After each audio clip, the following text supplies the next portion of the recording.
বাংলাদেশে খুন এবং ধর্ষণের অনাকাঙ্ক্ষিত ঘটনাগুলোর জন্য দায়ী সবচাইতে কে বেশি, খুনি দর্শক নাকি সরকারের নোংরা বিচার ব্যবস্থা?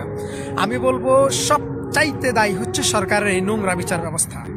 কারণ সঠিক বিচার না থাকার কারণে ক্রমাগত এই অপরাধ দিন দিন বেড়েই যাচ্ছে। আরব বিশ্বের দিকে তাকালে সঠিক বিচার হওয়ার কারণে তাদের দেশে খুন এবং ধর্ষণের মতো অনাকাঙ্ক্ষিত এই ঘটনাগুলা কিন্তু একেবারে 0%। এই দেশগুলাতে কারো যদি অঙ্গহানি করা হয় সাথে সাথে তারও অঙ্গহানি করা হবে, এবং খুন ধর্ষণ করলে সাথে সাথে তাকে সবার সামনে প্রকাশ্যে ফাঁসি দেওয়া হয়।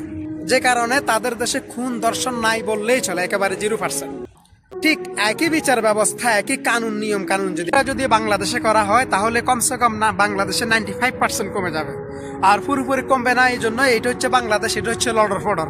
এখানে আওয়ামী লীগ এবং বিএনপির জন্য রক্ত দিতে পারে, নিজের মা ভিক্ষা করে ওইদিকে তাকানোর কোনো সময় থাকে না।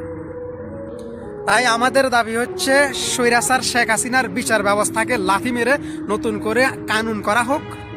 খুনি এবং দর্শকের শাস্তি প্রকাশ্যে দিতে হবে। আর এই শাস্তিগুলা যখন সরজমিনে মানুষ দেখতে পাবে, তখন বাকি অপরাধী যারা আছে তারা সবাই সুইয়ের মতো একেবারে সোজা হয়ে যাবে। আমি আবারও বলছি, এই অপরাধীদেরকে সরকার যদি প্রকাশ্যে ফাঁসি যদি না দেয়, এর সম্পূর্ণ দায় কিন্তু সরকারকে নিতে হবে।